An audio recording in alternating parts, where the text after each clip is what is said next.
Birmingham, Alabama.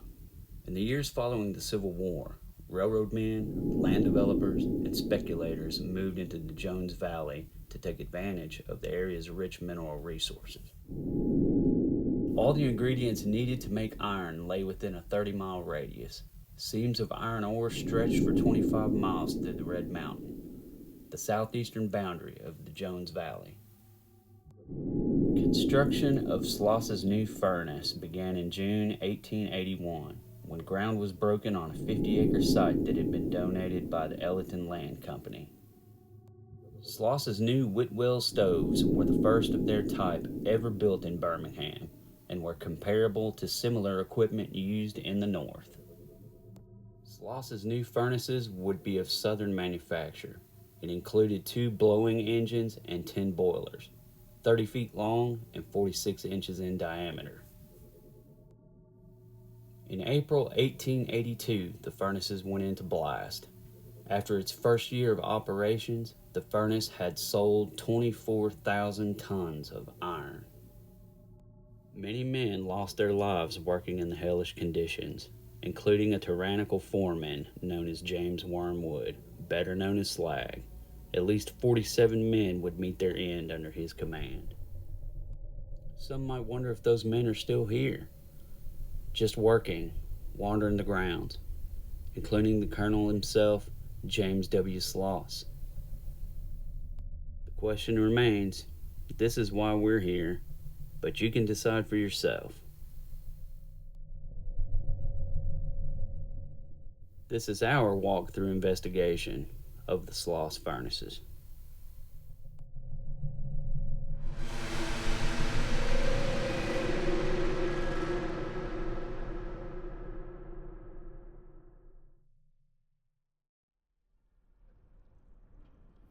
Seeing images of this place is one thing, but to actually be here immersed within the towering stacks, furnaces, the continuing maze of pipes, as well as the dark corners, is another.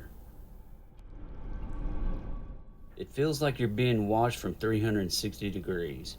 We can see already how easy it would be to catch something out of the corner of your eye, surrounded by towering steel. Something on a catwalk above, someone looking through a window, or someone waiting around the corner.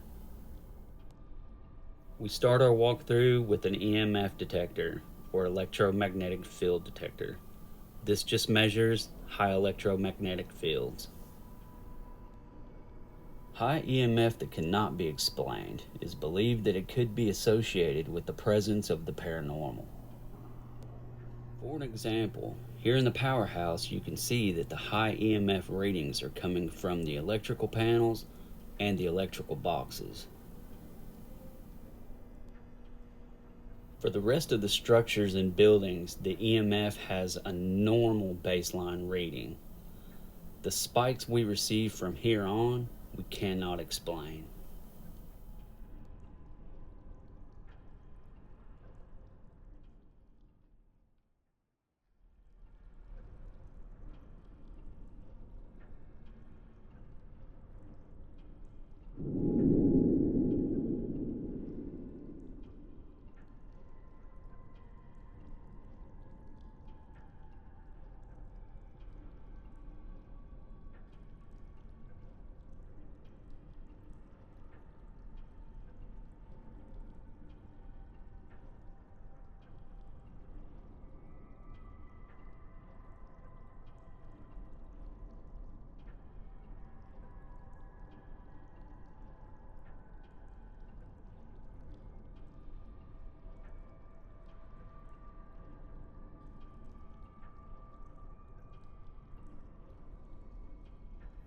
Getting the strange spikes on the K2, I decided to retrace my steps from where we first entered the blowing engine room.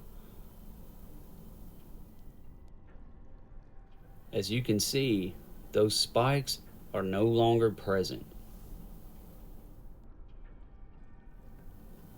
We continue on as Sheila begins to get activity on her K2 as we progress through the flywheels.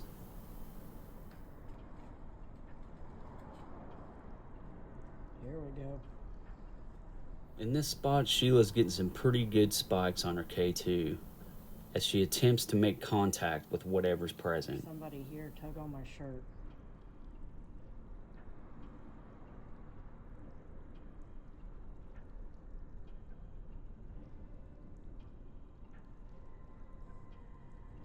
It's okay, you can tug on my shirt, you can tug on my hair, you can touch my arm.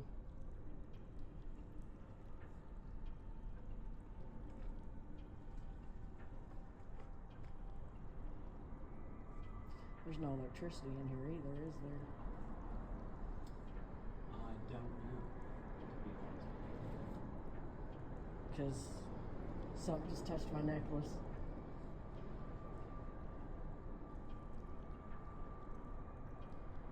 Because right here it's going strong. Can you do that again? At this point, Sheila just felt the sensation of something tugging on her necklace. We move forward in hopes to continue interaction with whatever is here with us.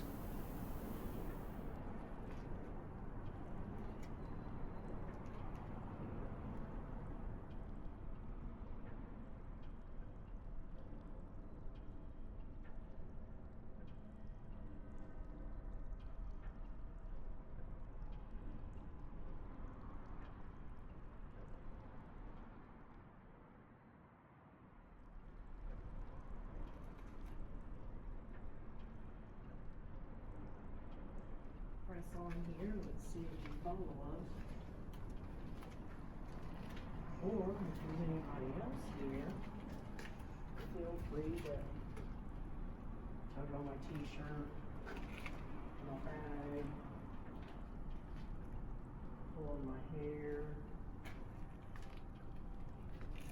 play with my necklace again.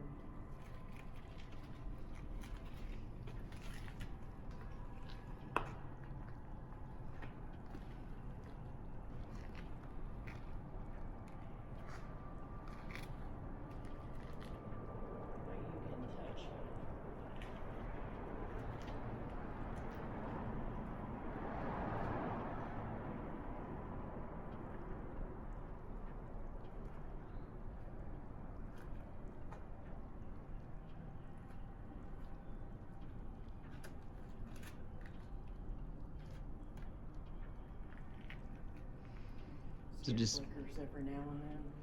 just K2 all over the place. Mm-hmm.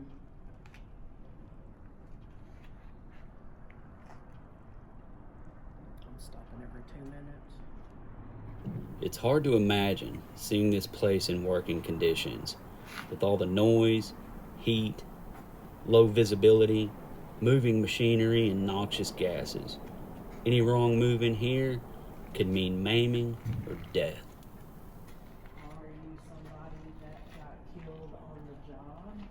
If you are, can you make this light up?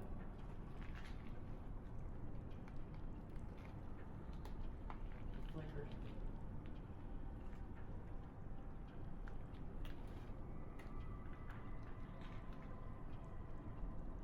The man that used to run this, was he a really stern and bad man? If so, can you make this machine light up again?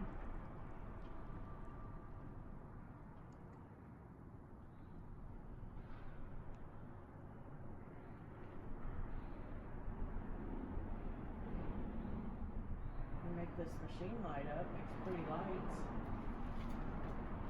It's flickered again.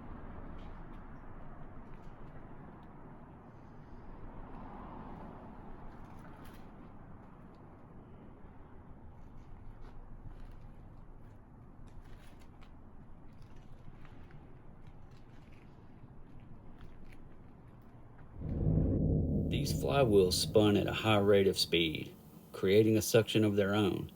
It's a known fact that at least one worker was sucked into his death while standing too close eating his lunch beside this wheel, before the fencing was added.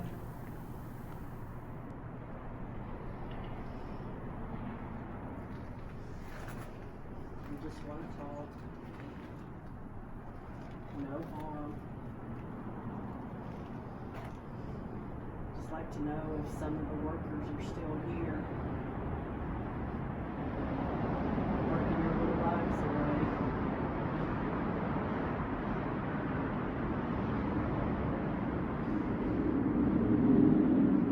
See if we can get close.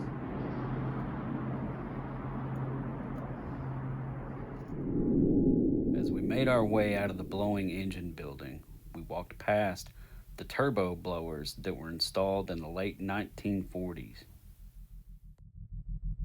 Once well outside, we make our way to the slag pit. Looking back on the structure, we're now making our way around to casting shed number 2. The number 2 cast shed once covered the area where iron was poured from the number 2 furnace.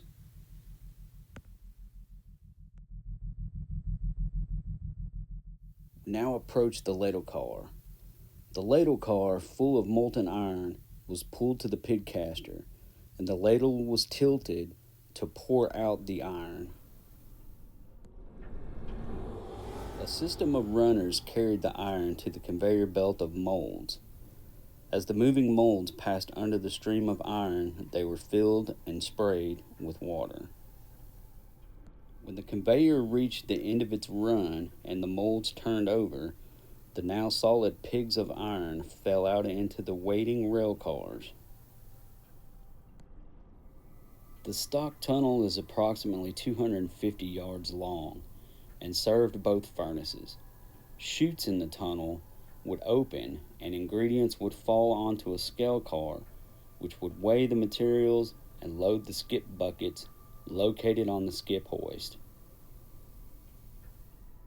The ingredients would then travel up the skip hoist and into the furnace.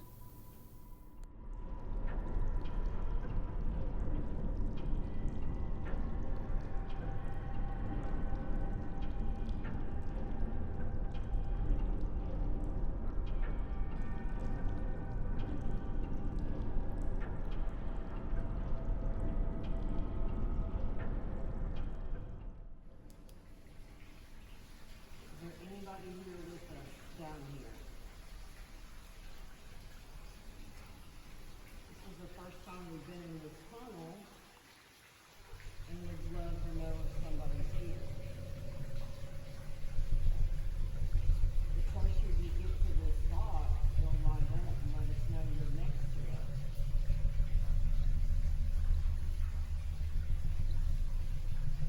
That's all you gotta do, close. Don't be scared. It's okay.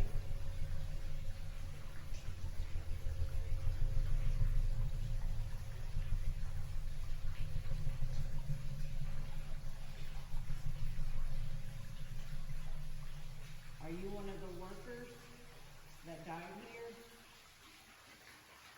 If so, make this light up, please.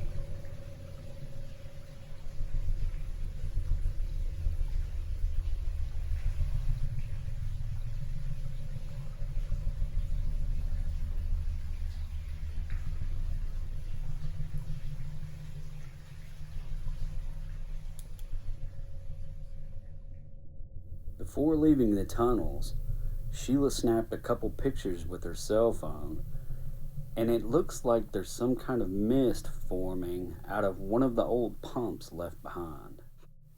Could this be a residual energy reappearing?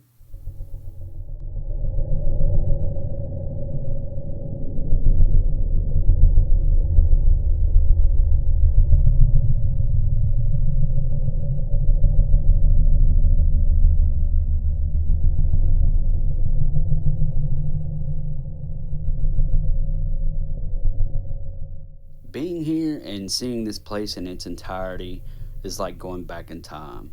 To see this place that had created so much and has taken so much away is something to see.